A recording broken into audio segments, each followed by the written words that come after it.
Havana, Cuba's socialist capital, an architectural jewel starved of funds for its upkeep by decades of US sanctions. But now relations with America are improving. Is this beautiful but crumbling city about to experience a speculator-led revival? In the last of 3 special reports on Cuba's growing accord with capitalism, Juliana Ruhfus goes in search of the winners and losers from Havana's property renaissance.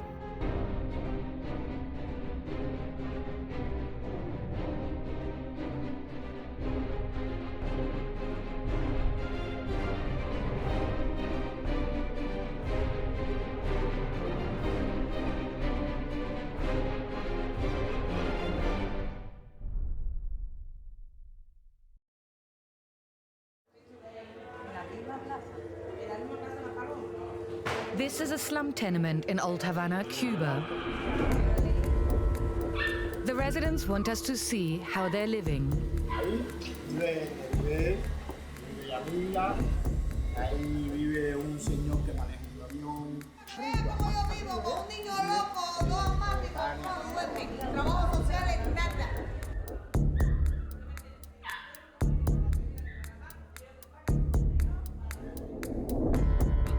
Half a century ago, when Fidel Castro's revolutionary forces entered the capital Havana, it was the lives of the poor that the new leader promised to improve by putting an end to capitalist excess.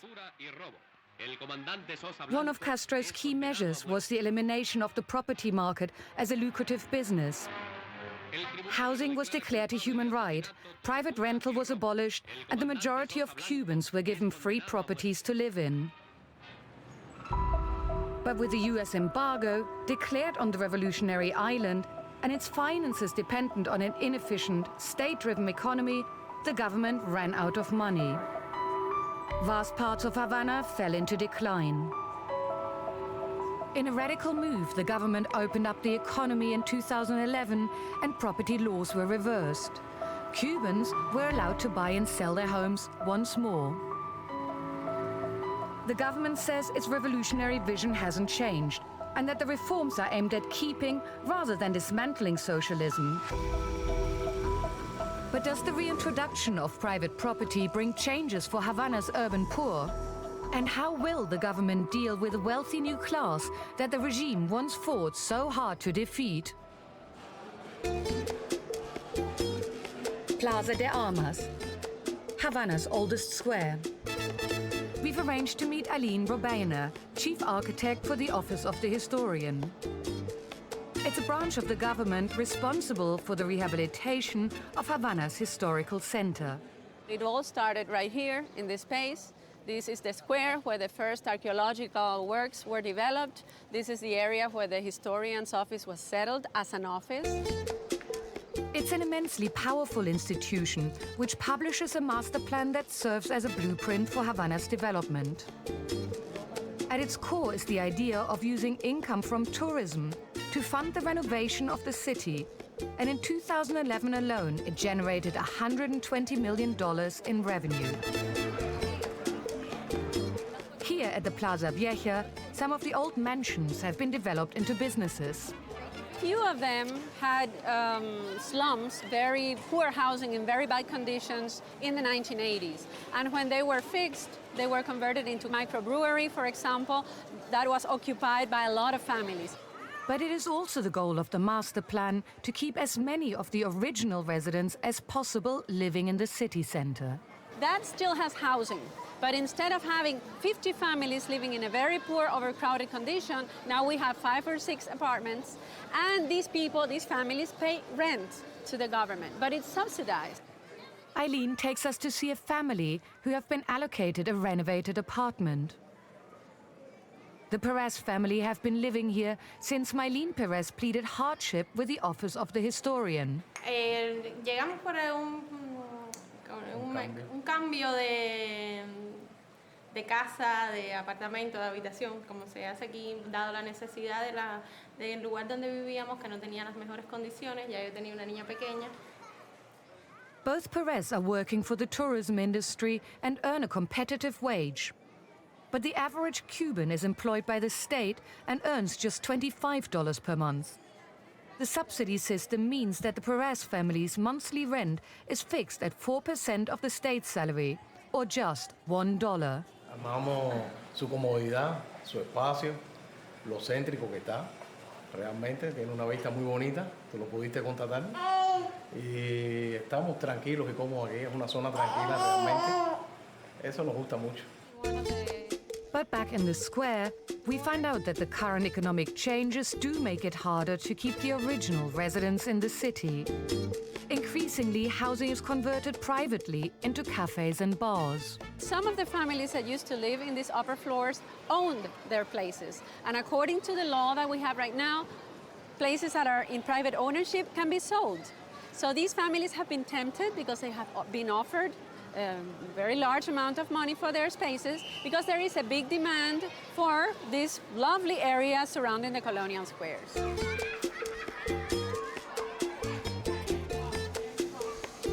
Further down the road, the government is building new apartment blocks. And who will be given the housing in the new building? So probably the families that live around in some of the slums nearby will get this new housing so we can come to these buildings in order to start rehabilitation. Suddenly an argument arises. A group of local residents fear being pushed out by the new businesses. No digas eso, chico. No digas eso, que tú no sabes. They're saying they don't trust they're going to get the apartments. Vivienda, pero al final no se sabe a quién se lo van a dar. Ah, no se sabe. Vamos a salir por la cámara, es la verdad, no se sabe a quién se lo No va se a dar. sabe. No se sabe, no Ya. se sabe a quién se lo va a dar. ¿Tú sabes cuál era Una lo cosa- bello? ¿Tú sabes cuál era lo bello? Esa gente que están aquí, que viven toda una vida aquí, que sus hijos nacieron aquí, que tienen sus escuelas aquí, no lo manden para Cambute, no lo manden para la Yuca. ¿Me entiendes? Que lo manden pie enfrente. Porque al final Porque tiene la que gente ver, de ahí lo al mandaron final para tiene que Cambute. ver cómo es que viven las personas aquí adentro.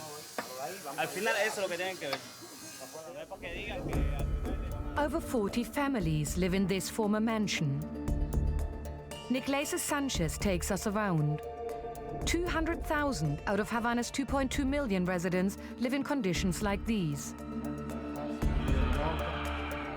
There's no rent to pay, but it's incredibly cramped. Niclesis' relatives have partitioned one large room to house 2 families. Esto es una sola casa, ¿no? Mira esto aquí, porque esto no existía. No ve cómo lo estamos construyendo, porque de lo mismo que sobra en la construcción enfrente. Porque mira cómo vivimos. Si el Estado no repara, tenemos que repararlo nosotros. Baño tiene salidero completo, no tengo donde bañarme. ¿Eh? Todo lo que cae de arriba, mira, cae para abajo. Todo eso se moja. ¿Eh? Todo, mira. Corre. Todo. De allá arriba, del otro piso más arriba, constantemente. Niclesis' mother Manta was given the original room by the Castro government after the revolution. Yo vine de Oriente, yo fui combatiente de la sierra. Suponía que era algo para que vivan, pero no que la familia se iba a proliferar así tanto. Porque ¿cuántos niños somos nosotros? 6. Y hay uno enfermo con convulsiones. Cuatro hembras y 2 varones. They have added an extra floor to sleep on. De arriba cae agua. Entonces yo tenía el escaparate ahí, que era donde ponía la ropa, y se me mojó todo y tuve que botar el escaparate. Y botar muchas cosas porque no tengo donde poner la ropa ni nadie. Entonces mira cómo la tengo guindada así. Manta's epileptic son is resting on his bed. On the other side of the partition is Manta's granddaughter. Analí, Analí, te llama una muchacha. Annalie lives on the other side with her mother, Mary Lady. I ask Mary Lady if she has tried to get a job in the tourism industry, but she says it's tough unless you have connections. Para poder entrar a trabajar ahí. No es que ahí sí, hay veces que te llaman y te dicen, sí, puedes trabajar, pero hay veces que tienes que pagarlo el que tiene para poder entrar a trabajar en turismo. Si no, por gusto no puedo.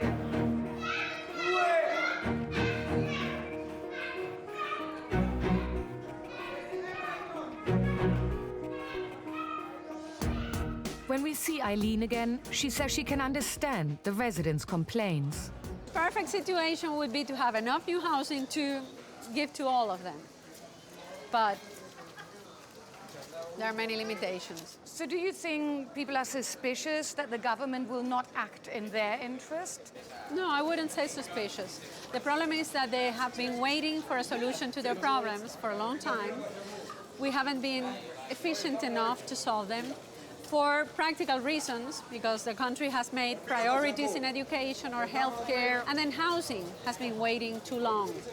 Havana's authorities are facing an uphill struggle to preserve the city. Not just overcrowding and structural alterations, but also damage caused by the high humidity are making buildings unsafe. It falls to Julio Rosado Varela, the city's chief building inspector, to decide which houses are so unsafe that they need to be destroyed. Es una edificación que ya fue intervenida. Normalmente ya ahí vamos a aplicar otra vez la demolición. Para eso existen elementos que están construidos posterior que afectan como tal estructuralmente la edificación, como son esas vías que se proyectan a la fachada, que son elementos que han construido la misma población, que está ilegal, que no tiene razón de ser estando ahí. Bueno, eso es lo que ya... It hits people on the streets as well when it falls down? Sí, claro, si proyecta y hay alguien pasando, le puede ocurrir un accidente, le puede matar a la persona. Last year alone, one building collapsed in Havana every second day. Esto se entra a demoler porque aparte de estar en mal estado, es un agrego a la edificación original como estaba. Los usuarios entendieron de hacer un entrepiso de vigueta y bovedía, pero en realidad, aunque aparentemente se ve muy fuerte a la hora de la demolición, pero está en mal estado y entonces por eso hay que demolerlo de todas maneras. The inspector says the demolition will take his men 3 or 4 days. It really hurts to see this. It's quite painful. Sí, que estamos eliminando una vivienda, una residencia de alguna persona que hubo que trasladar o que hubo que ubicar en otro lugar y que no tienen las mismas condiciones, y eso es un poco difícil. How many houses do you think need destroying, and how can you deal with this problem? Aquí en el momento en La Habana Vieja hay bastantes casas a demoler, muchas. Estaríamos hablando de miles.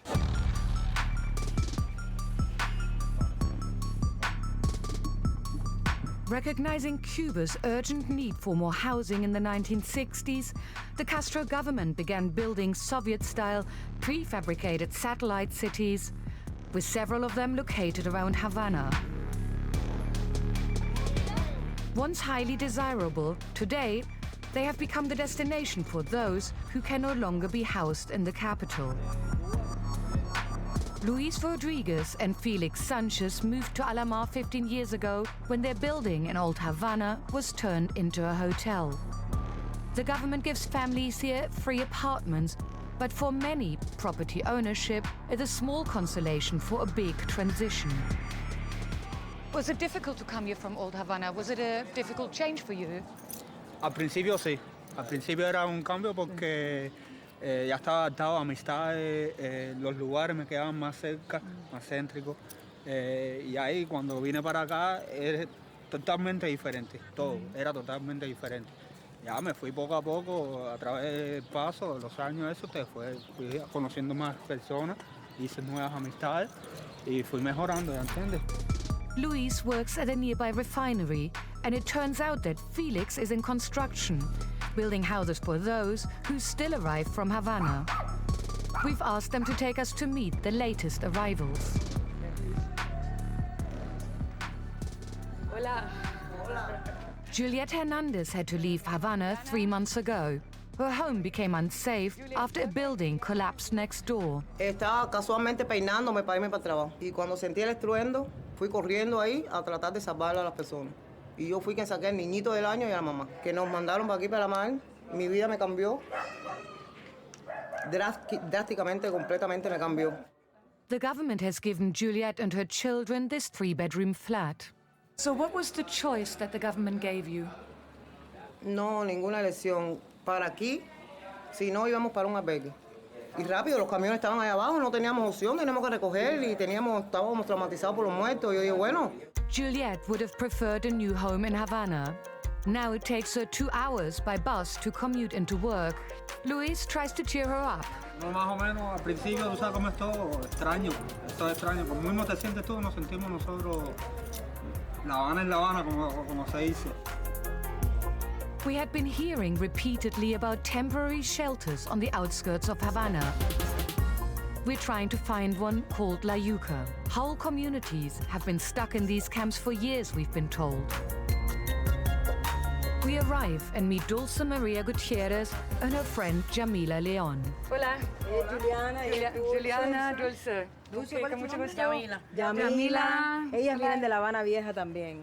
The women moved to La Yuca together with 6 other families when their house in Old Havana collapsed. Aquí llevamos ahora en estos momentos 6 años. The family of 5 shares one room. Hola, ¿cómo estás? Dulce gets a little extra income from selling homemade ice cream. But lack of housing isn't the only problem here. The women also complain about lead in the soil surrounding the camp and environmental pollution from a nearby factory.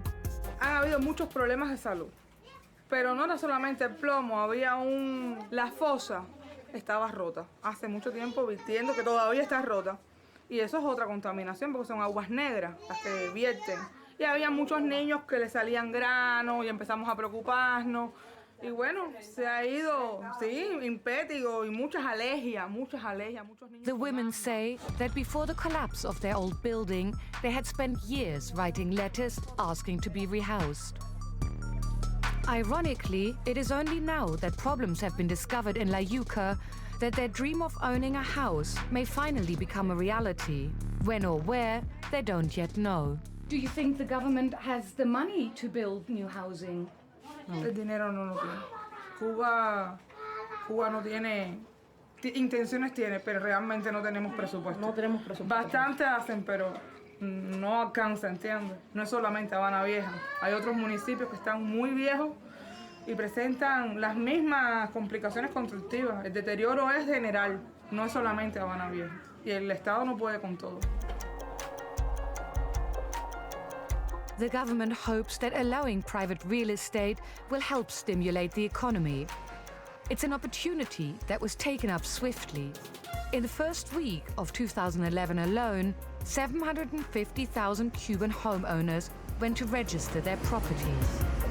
Every Sunday, one of Havana's main avenues, Prado, turns into an informal real estate market.